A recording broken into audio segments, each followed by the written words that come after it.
warahmatullahi wabarakatuh. Waalaikumsalam warahmatullahi wabarakatuh. Anak-anak, sebelum memulai pelajaran pada pagi hari ini, marilah kita berdoa memohon kepada Allah Subhanahu wa taala semoga pelajaran kita hari ini diberikan kelancaran dan akhirnya kalian semua mendapatkan ilmu yang bermanfaat, menjadi anak yang soleh dan solehah. Silakan untuk Yusuf dipimpin doanya.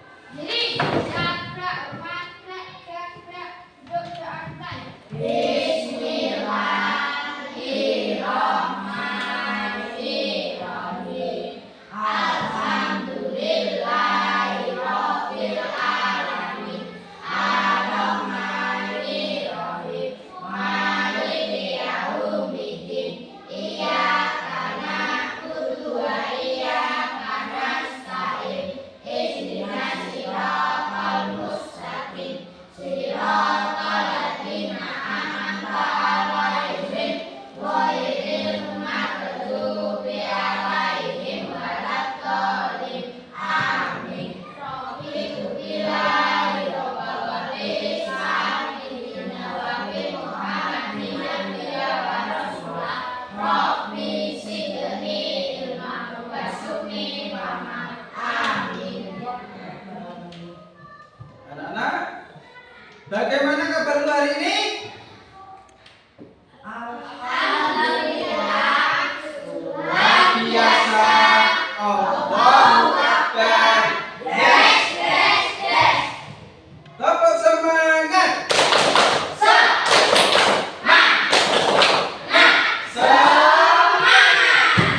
Oke, siap semua ya? Pada pagi hari ini kita akan belajar materi yang mungkin pertama kali kalian dengar, yaitu tentang coding dan kecerdasan artifisial. Contoh dalam kehidupan sehari-hari seperti ini.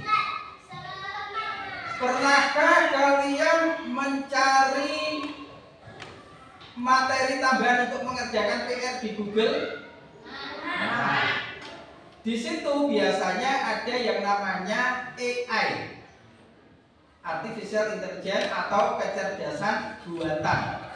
Di alat kecerdasan buatan itu kita bisa mencari apa saja yang kita mau. Yang penting perintahnya jelas. Kamu tahu HP? Tahu.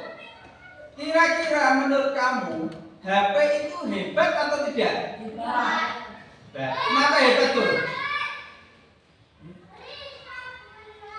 Kenapa hebat? Bisa menciptakan Bisa? karena bisa menjawab semua pertanyaan. Bisa menjawab semua pertanyaan. Terus seandainya kita ingin menyalakan lampu, ketika mati lampu kita menyalakan apa? Flash atau senter. Ketika kita ingin berhitung menggunakan HP, apa yang kita cari? Menu apa? Ketika kita ingin menggambar atau mengambil gambar teman kita atau kita sendiri selfie, apa yang kita pencet? Kamera atau foto. Kamu katakan hebat karena HP tersebut bekerja berdasarkan perintahmu. Umpama HP itu tidak kamu perintah, dia adalah benda mati, tidak akan bisa berbuat apapun. Paham? Hari ini kita mengambil foto, kita lihat di bulan depan masih ada karena sudah tersimpan di dalam HP. Bisa mengambil foto karena perintahnya kita menyuruh dia untuk mengambil foto. Jadi seandainya tidak ada perintah, maka HP itu tidak lebih sebagai benda mati, tidak bisa berbuat apapun. Contoh yang kedua, laptop. Kita ingin mengetik, kita menggunakan yang namanya Microsoft Office atau Microsoft Word. Kita ketik dengan menggunakan suara kita, perintah suara kita. Kita tidak usah mengetik dengan jari. Dia hanya mendengarkan perintah kita, dia menuliskan sesuai apa yang kita ucapkan. Hebat gak seperti itu? Hebat. Karena dia hebat karena berdasarkan perintah kita. Kalau kita tidak memerintah, laptop ini merupakan benda mati, tidak bisa berbuat apapun. Berarti kuncinya apa? Kuncinya apa? Perintah. Contoh dalam kehidupan sehari-hari. Contohnya seperti ini. Dengarkan ucapan saya. Dengarkan ucapan saya. Anak-anak berdiri. Angkat tangan kanan. Ikuti gerakan tangan saya.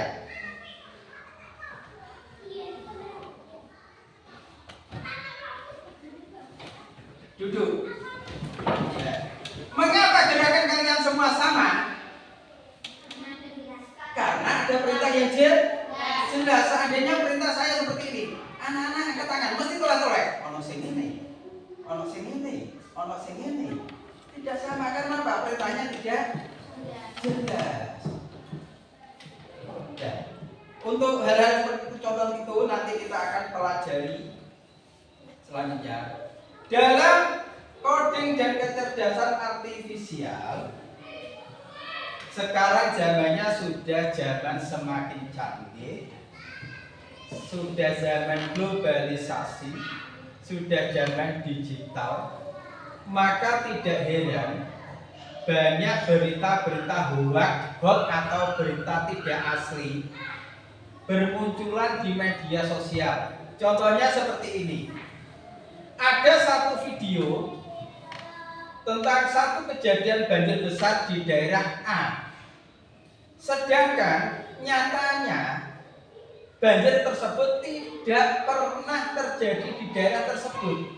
Karena canggihnya teknologi menggunakan AI atau kecerdasan buatan, maka diambillah sebuah video, dimasukkan perintah, buatkan video banjir bandang yang terjadi di daerah A. Nanti AI akan bekerja membuatkan video seperti apa yang kita suruh. Akhirnya muncullah video banjir bandang di desa A. Makanya perlu di situ ada yang namanya etika penggunaan AI atau kecerdasan buatan. Maka muncullah yang namanya UU ITE atau Undang-Undang Informatika. Berkaitan umpama awakmu gawe berita bohong, itu jika dilakukan bisa dipenjara karena berkaitan dengan UU ITE. Jadi tetap berhati-hati menggunakan media sosial, menggunakan AI atau yang lainnya. Contohnya, kamu mau ngambil satu foto, di foto, umpama Teguh tak foto, great. Kemudian foto itu saya masukkan AI dengan perintah, jadikan foto ini berlatar belakang pantai yang sangat indah, maka nanti akan dibuatkan. Padahal Teguh posisinya tidak kemana-mana. Nanti muncul foto Teguh yang duduk berlatar belakang pantai. Segitu hebatnya. Kalau orang tidak paham pasti akan percaya. Jadi tetap beretika, menjaga sopan santun dalam menggunakan AI atau kecerdasan buatan. Masuk pada materi, perhatikan. Yang pertama, pengenalan coding dan berpikir secara komputasional. Saya yakin di antara kalian masih bingung apa itu coding, apa itu berpikir secara komputasi. Nah,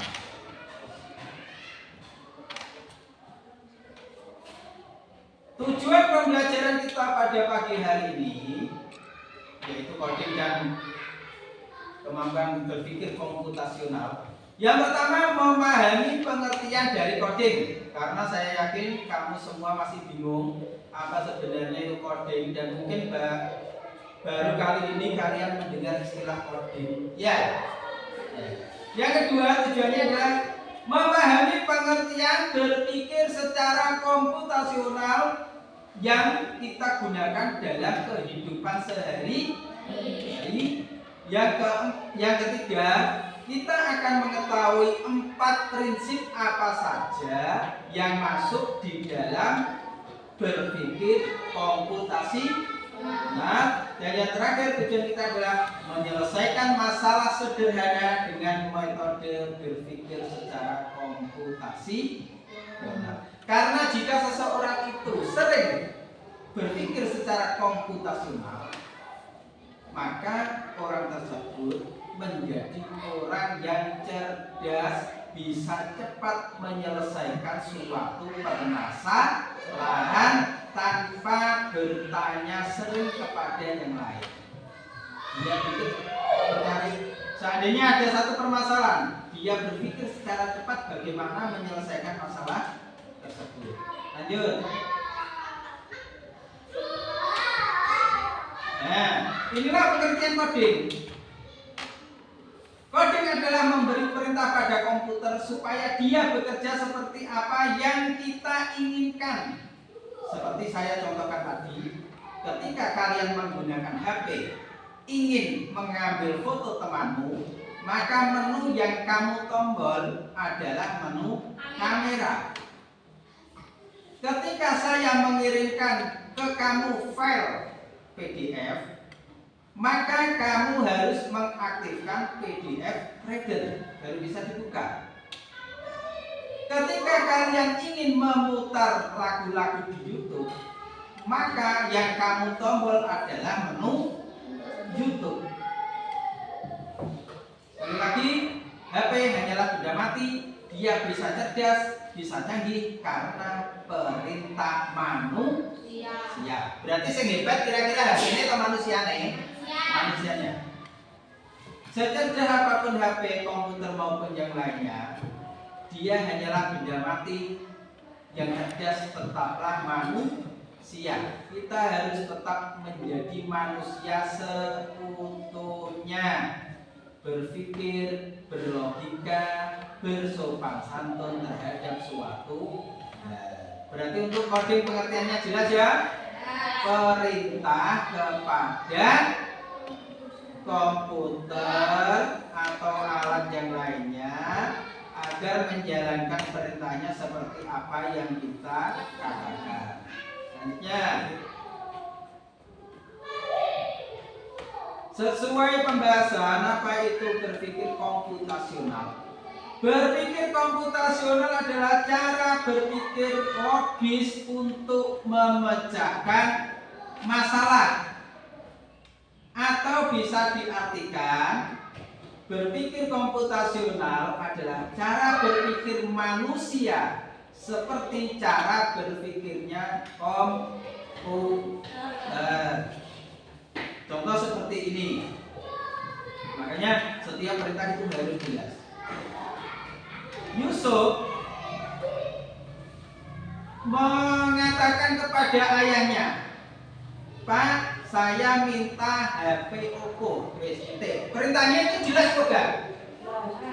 Jelas atau tidak? Tidak. Mengapa tidak?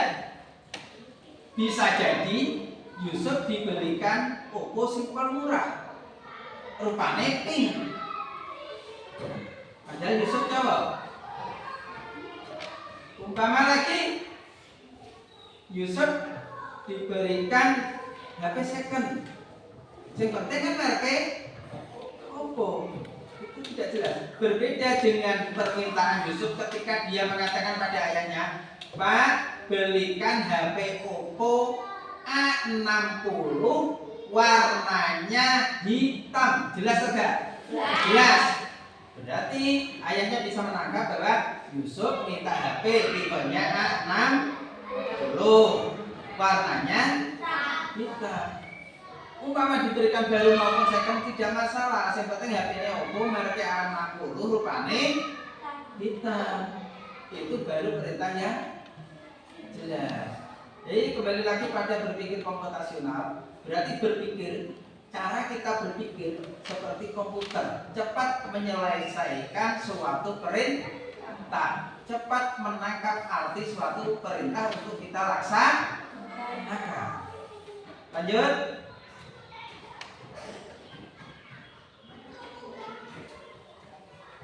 Seseorang dikatakan sudah berpikir komputasional jika sudah melakukan 4 prinsip. Jadi 4 prinsip ini adalah satu kesatuan yang dilakukan di dalam berpikir secara komputasional, tidak boleh dipisah-pisahkan. Yang pertama, berpikir komputasional itu yang pertama harus ada dekomposisi. Lihat. Yang kedua, ada yang namanya pengenalan pola. Yang ketiga, ada yang namanya abstraksi. Dan yang keempat, ada yang namanya algoritma. Keempat-empatnya ini satu kesatuan, tidak bisa dipisahkan agar kalian bisa berpikir secara komputasi. Benar. Dan keempat-empatnya ini pasti sudah pernah kamu lakukan, tetapi istilahnya tidak seperti ini. Penasaran dilihat? Nah, yang pertama, bagian atau prinsip yang harus ada dalam berpikir komputasional yang pertama adalah dekomposisi. Artinya, memecah sesuatu yang rumit, yang sulit menjadi bagian-bagian kecil sehingga mudah untuk kita laksanakan. Contoh, di situ saya mengambil contoh. Kalian diberikan tugas untuk membersihkan kamar. Pasti membersihkan kamar itu tidak satu pekerjaan saja. Kamu mulailah dari hal yang terkecil, dimulai dari mana dulu. Yang pertama, mengambil mainan yang berserakan.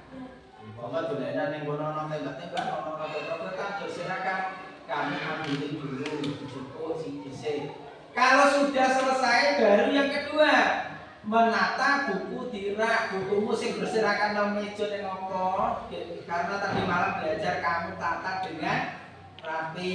Kalau sudah kamu merapikan tempat tidur, spraymu mel-melan, sarungmu tel-telan, kambingmu tel-telan, dirapikan, dilipat sehingga kamarmu menjadi bersih, menjadi rapi. Yang terakhir kamu bisa menyapu lantainya.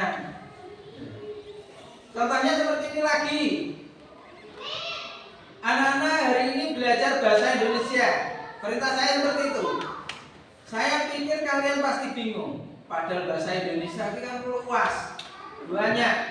Dan kecuali kita pecah dulu masalahnya pelajaran bahasa Indonesia. Untuk hari ini kita belajar tentang unsur intrinsi cerpen.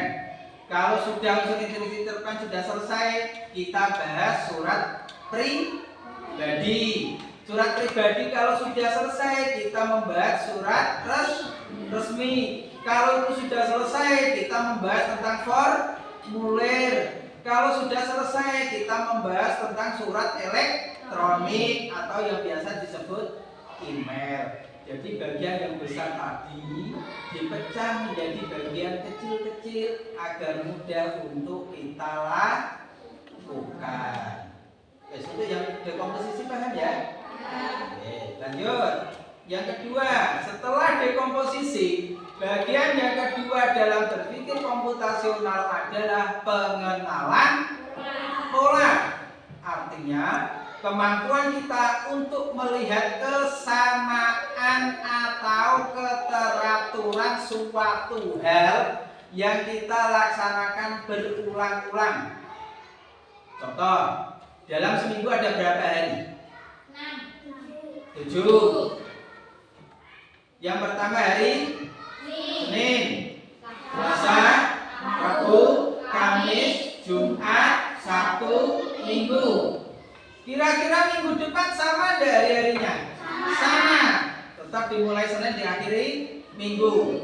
Nah, dari itu dapat kita tarik kesimpulan bahwa dalam satu minggu itu ada 7 hari, dimulai dari Senin, Selasa, Rabu, Kamis, Jumat, Sabtu, Minggu. Itulah pengenalan pola. Contoh kedua, kalian berangkat ke sekolah, berangkat dari rumah jam 6,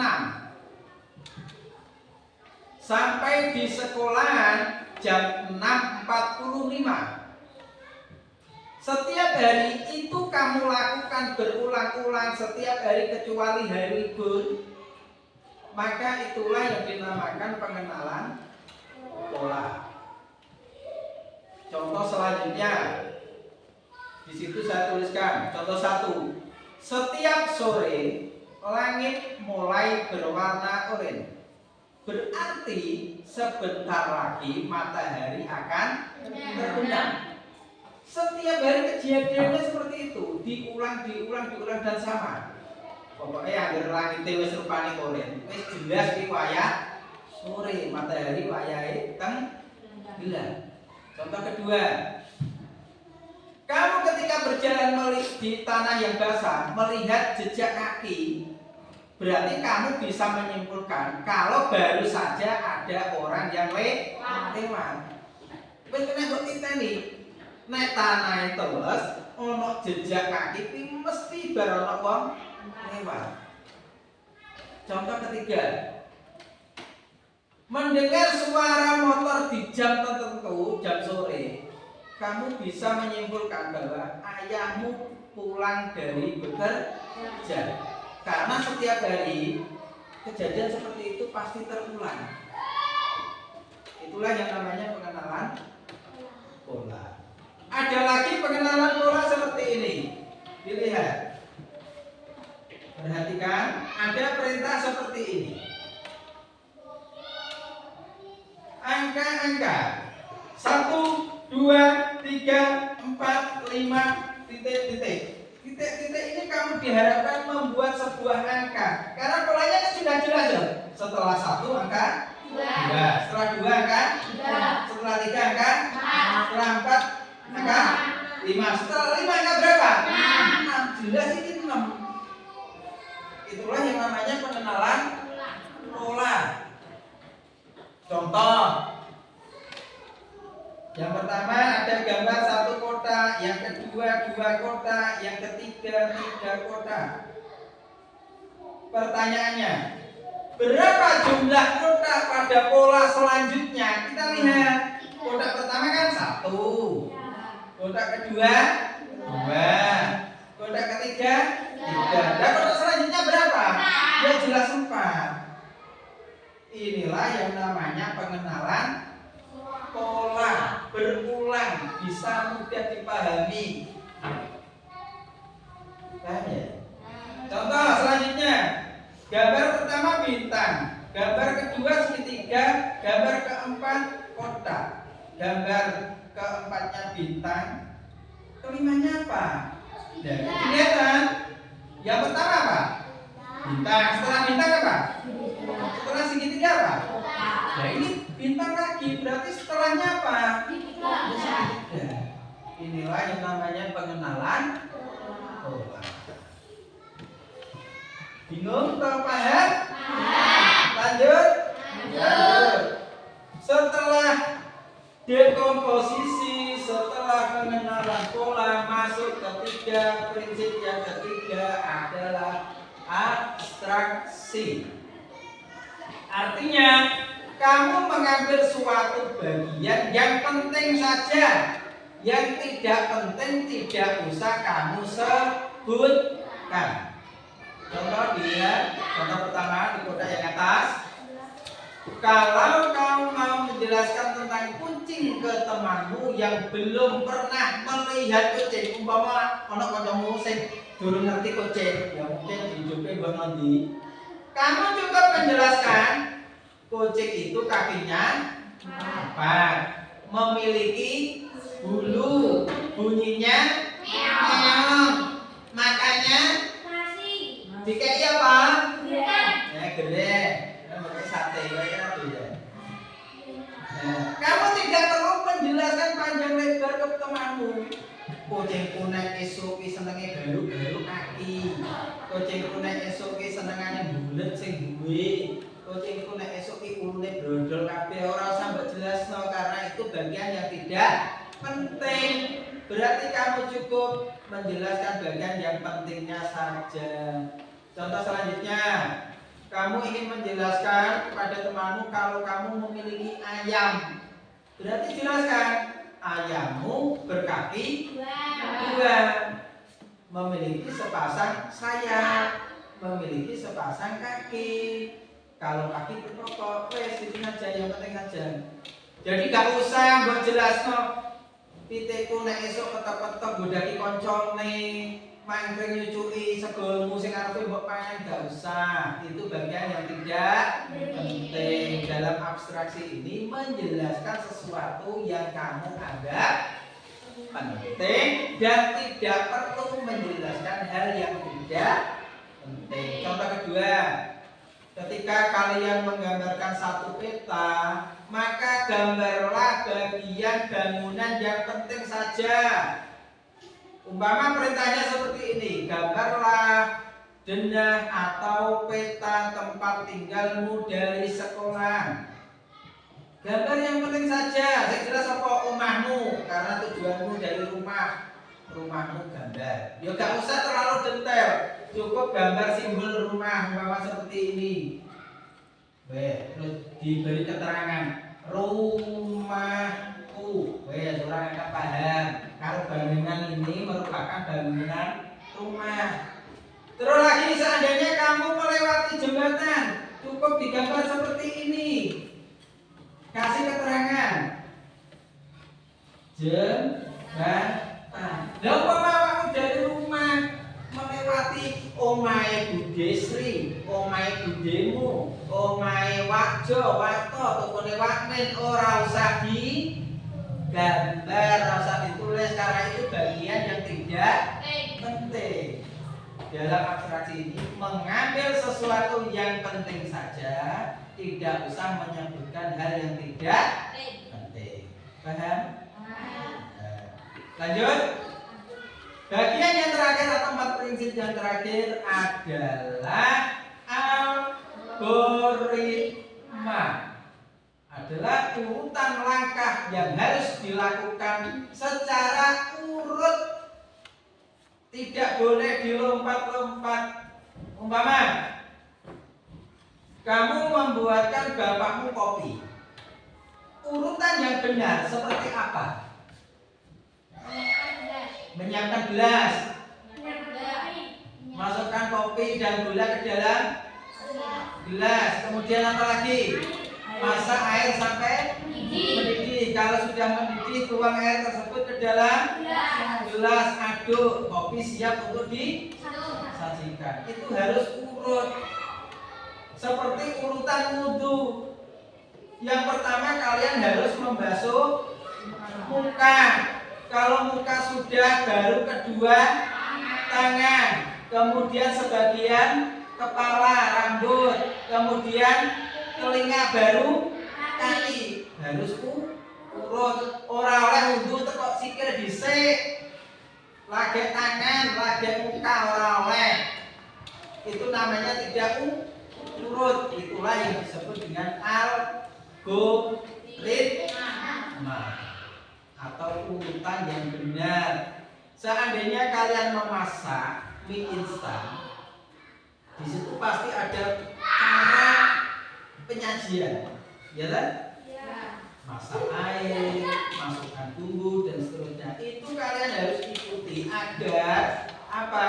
Kalian mendapat hasil yang maksimal. Di situ contohnya adalah kita membuat mie instan. Langkahnya panaskan air. Jadi nggak usah tulis panaskan air. Lihat kompornya apa sudah menyala. Kalau tidak menyala berarti LPG-nya habis. Kalau LPG-nya habis kita harus beli dulu. Ora usah ngono. Nggak penting. Ingat lagi pada yang pertama. Abstraksi mengambil bagian yang penting. Sing nggak penting nggak usah tulis. Masak instan harus ada minyak. Kalau tidak ada harus beli dulu di warungnya Jamal. Kalau warung Jamal tidak ada harus pergi ke warung yang lain. Orang penting. Pentingnya apa? Ono mie. Karena perintahnya adalah memasak urutan mie yang benar. Ya pastikan yang ngono yang mesti ono mie. Dan pastikan kompormu bisa nyala LPG-ne. Dan seterusnya dan seterusnya sampai akhirnya mie instan siap untuk Sajikan. Wes, untuk mengulang pemahamanmu dimulai dari yang pertama apa 4 prinsip yang harus ada dalam berpikir komputasional. Yang pertama dekomposisi, yang kedua pengenalan pola, yang ketiga abstraksi, yang keempat algoritma. Ada yang mau tanyakan?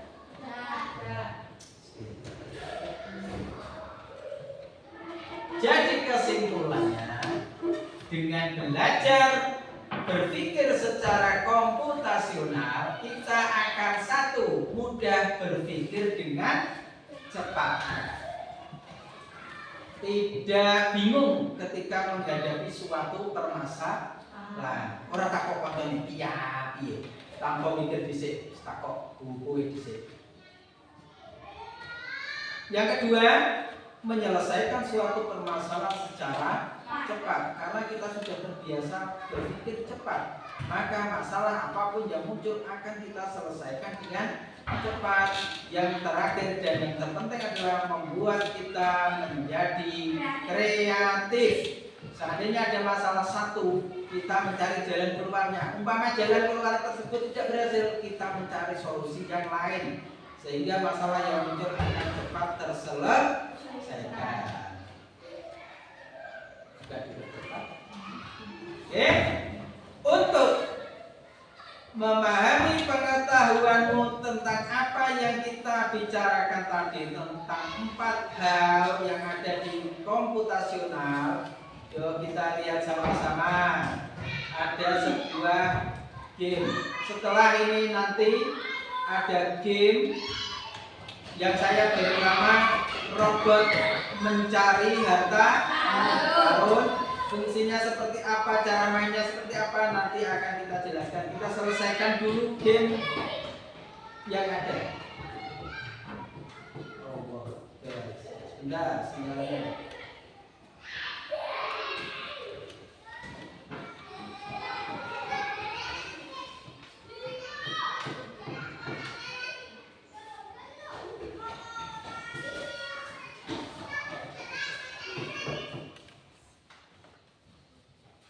Ini adalah online, maka wajib ada internet. Dan karena di negara kita sumber internet satu-satunya hanya WiFi, maka dipastikan WiFi kita harus tersambung. Oke, lihat yang pertama.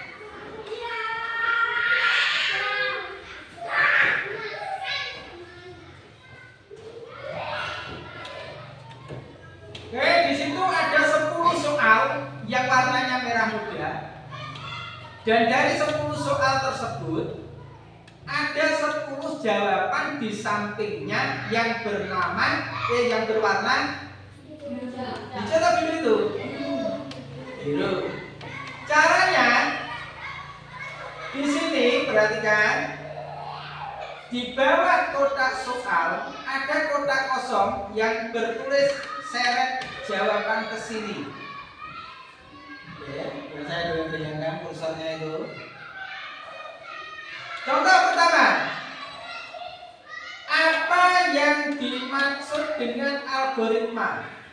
Tadi apa algoritma? Algoritma apa? Hah?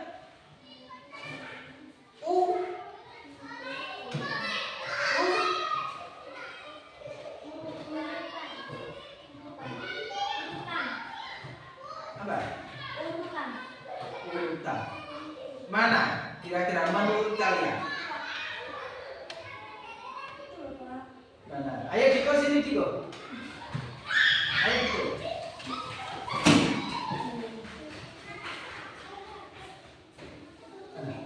Tunjuk. Kira-kira benar ya? Ya, untuk membuktikan benar atau tidaknya, ini tekan tuh, ini ditekan. Dua tangan.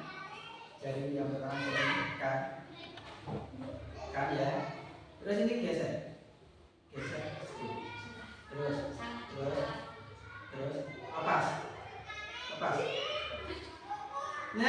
di situ tandanya orang menangis.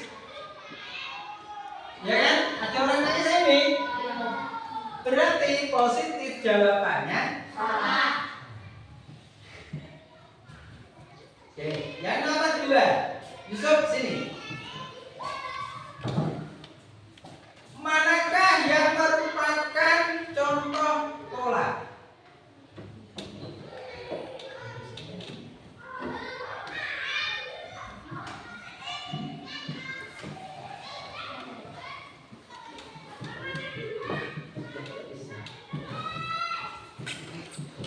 Nah.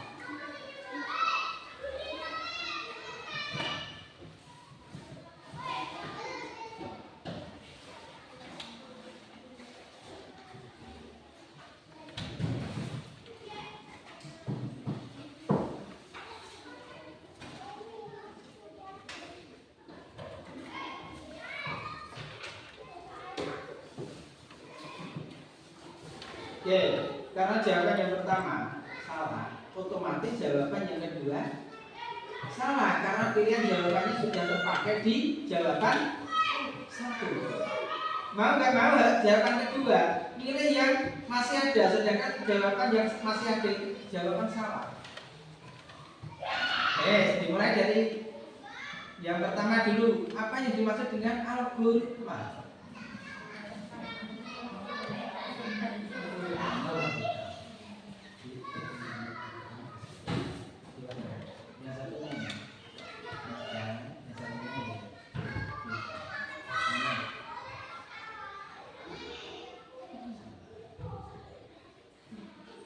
Coba saja, terserah kamu. Menurut kalian yang benar yang mana?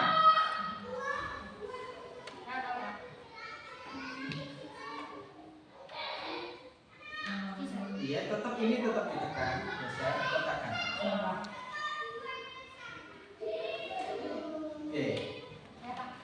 Ada apa? Ada emoji tepuk tangan. Itu tandanya apa? Benar. Karena jawaban nomor 1 benar, otomatis jawaban nomor 2 nanti bisa dijawab karena jawaban yang masih tersedia itu sudah jawaban yang benar juga. Ayo. Yang ketiga, terus ini tuh. Yang kedua, soal kedua tuh.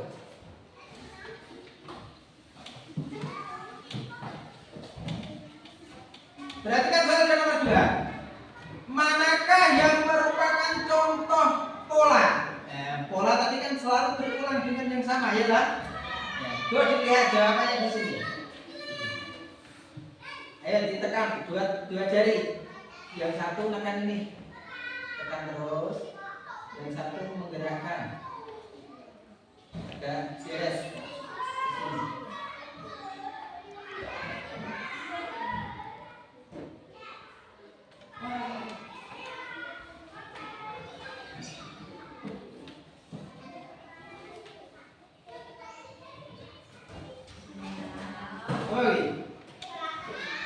Gambarnya apa?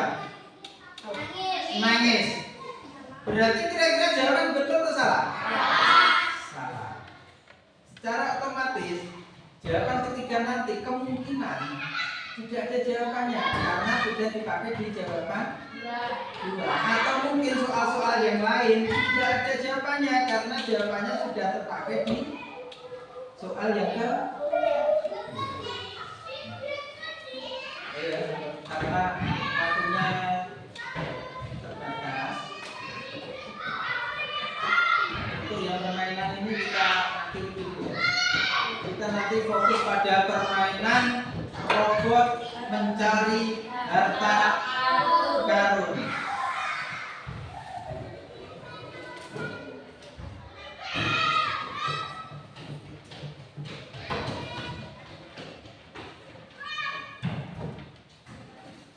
Sekian dan terima kasih. Tepuk tangan untuk kalian semuanya. Tepuk tangan.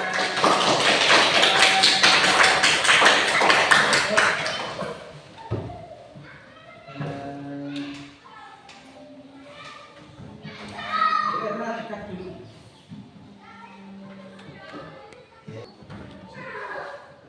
Oke, kita akan memulai permainan game yang saya berikan nama robot mencari harta karun. Silakan untuk yang anggota kelompok putri, silakan ke sana dulu.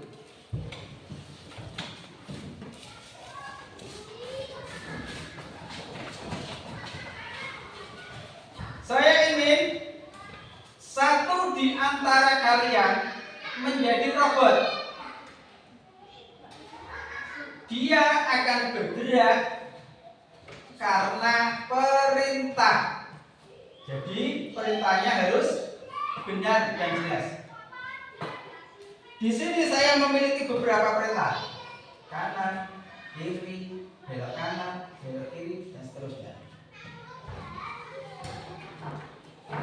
Di keramik yang kita ibaratkan sebagai papan permainan, nanti ada start.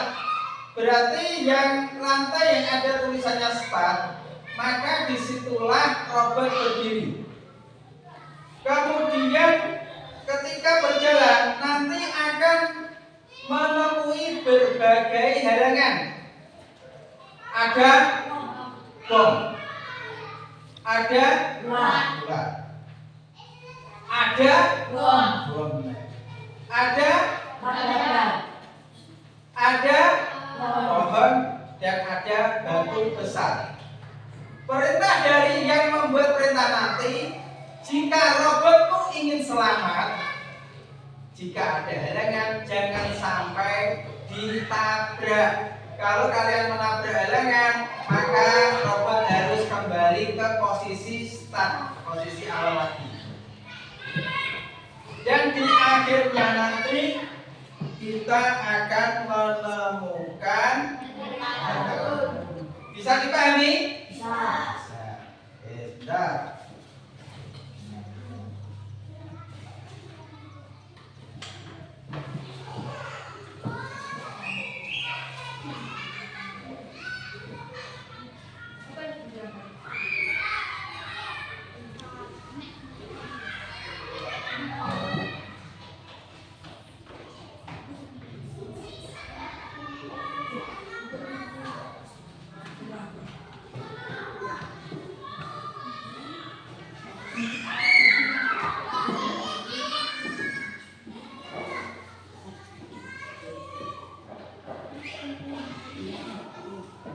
Ya, saya contohkan. Robot akan berdiri di papan yang ada tulisannya start. Mulai. Oke. Agar bisa sampai di sana ada berbagai halangan atau rintangan. Kita berdiri di sini, jangan sampai menyuruh robot untuk ke kiri, karena di sini ada halangan. Kalau kalian mengambil halangan, berarti robotnya harus kembali ke posisi start. Berarti bisa biar nyampe di sana, kita harus berjalan kemana? Maju. Berarti nanti instruksinya yang diangkat adalah instruksi maju. Karena di sini temanmu mengangkat instruksi maju, maka kamu yang sebagai robot berjalan maju. Di sini ada rintangan lagi. Bang gak nabrak, instruksimu kudu kemana? Kiri. Maju. Kalau kiri lagi kena bom, hancur. Maju. Kiri. Maju. Majunya berapa kali? Berapa kali? Umpama 2, 1, 2. Terus umpama sampai di sini nggak apa-apa. Ke kanan. Kemudian maju. Berhasil menang. Paham ya? Bisa dimulai. Ayo siapa yang jadi robot? Bulan. Kemana sih? Baik ya, ini pilih dulu instruksinya. Pilih dulu. Carilah rute yang tercepat.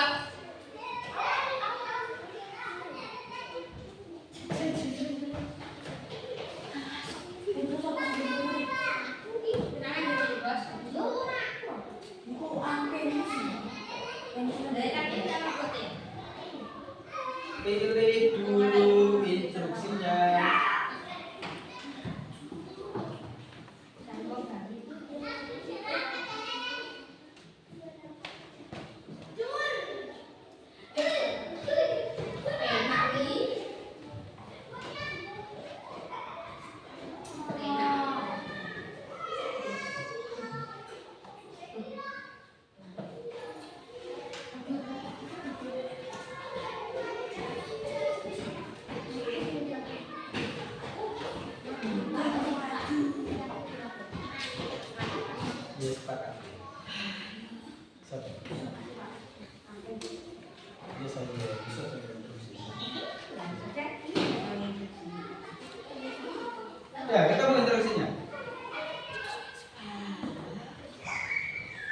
terpulang.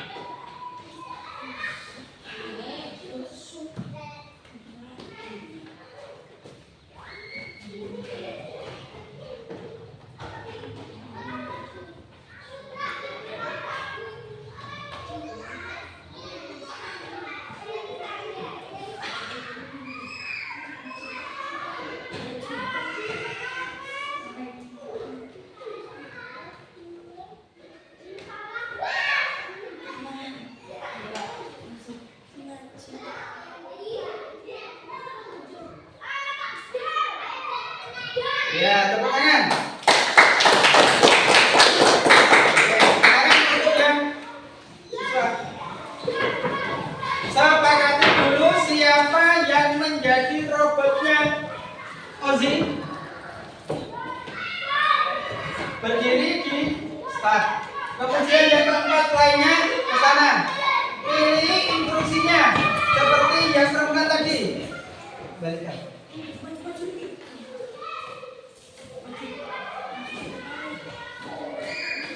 Pilih dulu, dilihat. Jangan sampai menabrak halangan. Karena kalau nabrak kembali ke start.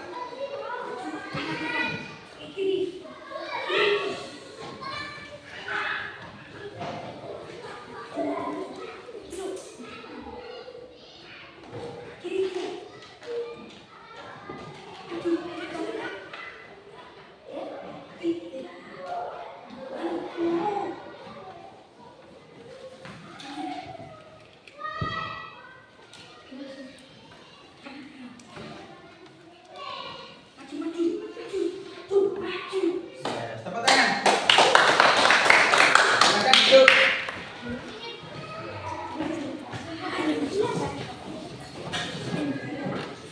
Oke, berarti kalian sudah melakukan permainan sederhana dengan prinsip berpikir komputasional. Dalam contoh tadi, robot hanya berjalan sesuai dengan perintah. Sampai di sini ada yang ingin ditanyakan? Ya. Bagaimana perasaanmu setelah belajar hari ini? Saya harapkan kalian selalu rajin dan sungguh-sungguh dalam belajar. Terlebih kalian sudah kelas 6. Saya cukupkan. Assalamualaikum warahmatullahi wabarakatuh. Waalaikumsalam warahmatullahi wabarakatuh.